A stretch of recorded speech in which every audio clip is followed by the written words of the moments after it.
হজের ভিসা অনুমোদনের সময় বাড়াতে সৌদির প্রতি আহ্বান প্রধানমন্ত্রীর।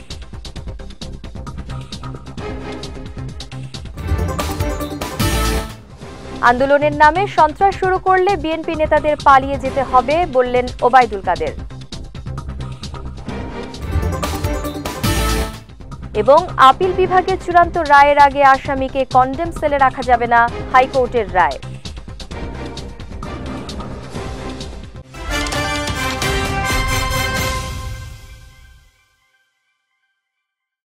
আসসালামু আলাইকুম। বিজয় রাতের সংবাদে আমন্ত্রণ জানাচ্ছি আমি জিনি আক্তার সুইটি। শুনছিলেন শিরোনাম, এবারে বিস্তারিত। হজযাত্রীদের সবাই যেন হজ পালন করতে পারেন সেজন্য ভিসা অনুমোদনের সময় বাড়াতে সৌদি আরবের প্রতি আহ্বান জানিয়েছেন প্রধানমন্ত্রী শেখ হাসিনা।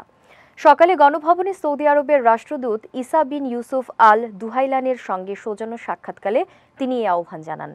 ফিলিস্তিন ইস্যু প্রসঙ্গে প্রধানমন্ত্রী বলেন, যুক্তরাষ্ট্র এবং তার কয়েকটি মিত্র ছাড়া পুরো বিশ্ব ফিলিস্তিনের সঙ্গে রয়েছে।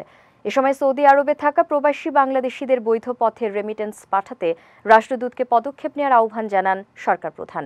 সাক্ষাৎকালে প্রধানমন্ত্রীর বেসরকারি শিল্প ও বিনিয়োগ উপদেষ্টা সালমান ফজলুর রহমান, অ্যাম্বাসেডর অ্যাটলার্স মোহাম্মদ জিয়াউদ্দিন এবং প্রধানমন্ত্রীর কার্যালয়ের সচিব মোহাম্মদ সালাউদ্দিন উপস্থিত ছিলেন।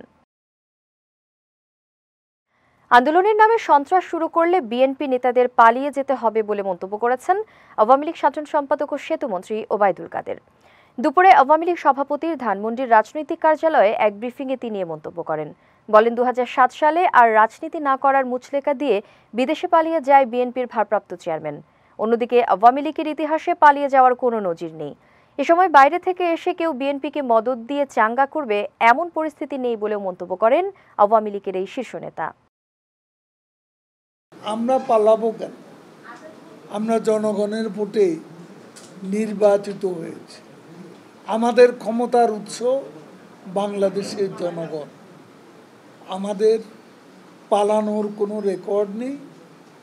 আবারও আন্দোলনের নামে সন্ত্রাস শুরু করলে বিএনপিকেই পালাতে হবে, এবং তারা যদি সে চিন্তাই করে তাহলে পালিয়ে যাওয়ার পথ তাদেরই খুঁজতে হবে।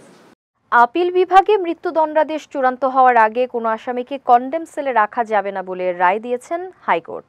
আজ এক রিটের পরিপ্রেক্ষিতে বিচারপতি শেখ হাসান আরিফ ও বিচারপতি মোহাম্মদ বজলুর রহমানের হাইকোর্ট বেঞ্চ এ রায় দেন। আদালত বলেন, মৃত্যুদণ্ডপ্রাপ্ত আসামিদের অধিকার আছে জামিন আবেদনের। হাইকোর্টের উচিত শুনানির জন্য তা গ্রহণ করা।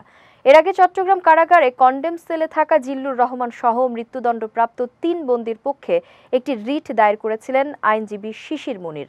পরে গত বছরের 12 ডিসেম্বর এ বিষয়ে রুল জারি করেন আদালত। আজ জারি করা ওই রুলের শুনানি শেষ হয়। প্রসাধনী সামগ্রীর ক্ষেত্রে বিশুদ্ধতার অঙ্গীকার নিশ্চিত করে যাত্রা শুরু করেছে ন্যাচুরা কেয়ার।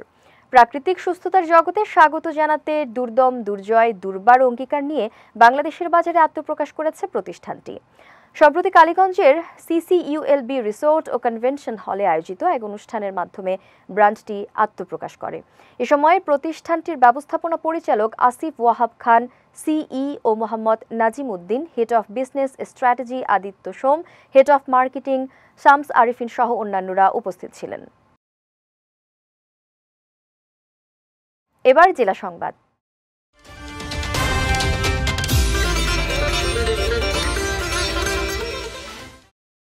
কুমিল্লার 14 গ্রামে আলকরা ইউনিয়ন যুবলীগ সভাপতি জামাল উদ্দিন হত্যা মামলার মৃত্যুদণ্ডপ্রাপ্ত পলাতক আসামি খন্দকার মফিজুর রহমান ও রেজাউল করিম বাবলুকে গ্রেফতার করেছে র্যাব।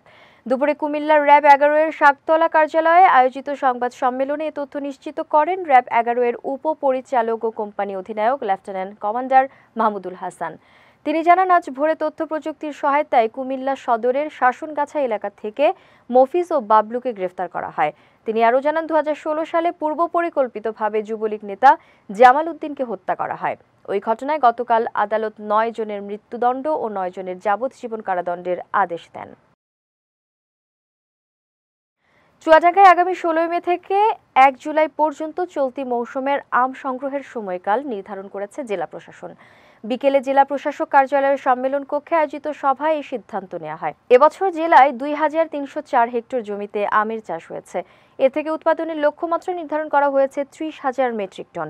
জেলা প্রশাসক ডক্টর কিসিঞ্জার চাকমার সভাপতিত্বে সভায় কৃষি সম্প্রসারণ অধিদপ্তরের উপপরিচালক বিভাস চন্দ্র সাহা, দামুড়হুদা উপজেলা কৃষি অফিসার শারমিন আক্তার, জেলা আমবাগান মালিক সমিতির সভাপতি কুদ্দুস মহলদার সহ জেলা পর্যায়ের বাগান মালিক ও কৃষকরা উপস্থিত ছিলেন।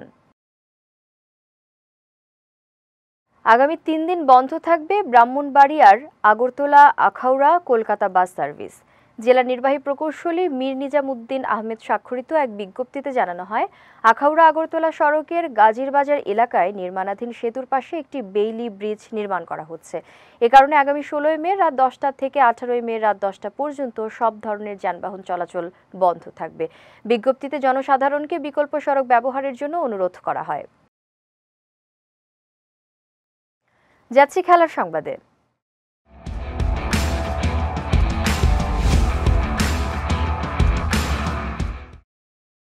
জিম্বাবুয়ের বিপক্ষে পঞ্চম টি-20-র আগে পেশিতে টান পড়েছিল টাইগার পেসার তাসকিন আহমেদের, যে কারণে ম্যাচটি খেলতে পারেননি সিরিজের সর্বোচ্চ এই উইকেট শিকারী।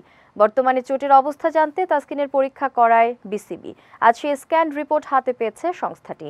তাসকিনের স্ক্যান রিপোর্ট বলছে পেশিতে চির ধরেছে তার। বিষয়টি নিশ্চিত করে বিসিবি জানিয়েছে, এমন অবস্থায় তাসকিনের বাংলাদেশের বিশ্বকাপে স্কোয়াডে থাকা নিয়ে শঙ্কা আরও ঘনীভূত হয়েছে। তবে যদি তাসকিনকে ভাগ্য সঙ্গ না দেয়, তাহলে আগামীকাল ঘোষণা হতে যাওয়া বিশ্বকাপ দলে তানজিম হাসান সাকিবের ডাক পাওয়ার সম্ভাবনা রয়েছে। প্রায় ৬০ বছর পর ইউরোপিয়ান চ্যাম্পিয়ন্স লিগের টিকিট পেয়ে আনন্দে ভাসছে বলগুনা। গত ১২ মে লিগ ম্যাচে আটালান্টার কাছে ২-১ গোলের ব্যবধানে রোমার পরাজয়ী বলগুনা ও ইউভেন্টাসের জন্য চ্যাম্পিয়ন্স লিগের টিকিট নিশ্চিত করেছে। লিগের ৩৬ ম্যাচ শেষে ৬৭ পয়েন্ট নিয়ে টেবিলের ৩ নম্বরে আছে বলগুনা। অন্যদিকে সমান সংখ্যক ম্যাচ ও পয়েন্ট নিয়ে টেবিলের ৪ নম্বর স্থানে আছে ইউভেন্টাস। এর আগে ১৯৬৪ সালে বলগুনা একবারই চ্যাম্পিয়ন্স লিগে খেলেছিল। সেবার মাত্র ৩ ম্যাচ খেলে কয়েন ভাগ্যে বিদায় নেওয়া দলটি এবারের ফেরাটাকে হয়তো স্মরণীয় করে রাখতে চাইবে। বিজয় রাতে সংবাদ শেষ করার আগে শিরোনামগুলো দেখে নিচ্ছি আরও একবার।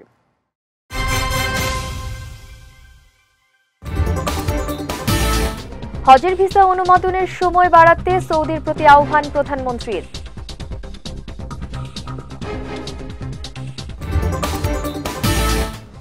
আন্দোলনের নামে সন্ত্রাস শুরু করলে বিএনপি নেতাদের পালিয়ে যেতে হবে বললেন ওবায়দুল কাদের। এবং আপিল বিভাগের চূড়ান্ত রায়ের আগে আসামিকে কন্ডেম সেলে রাখা যাবে না, হাইকোর্টের রায়।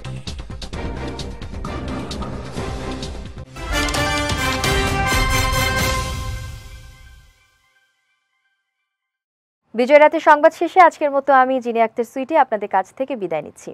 আগামীকাল একই সময়ে নতুন সব খবর দেখতে চোখ রাখুন বিজয় টিভিতে। এছাড়াও আজকের বিজয় রাতের সংবাদের ভিডিও দেখতে পারেন আমাদের ইউটিউব এবং ফেসবুক পেজে।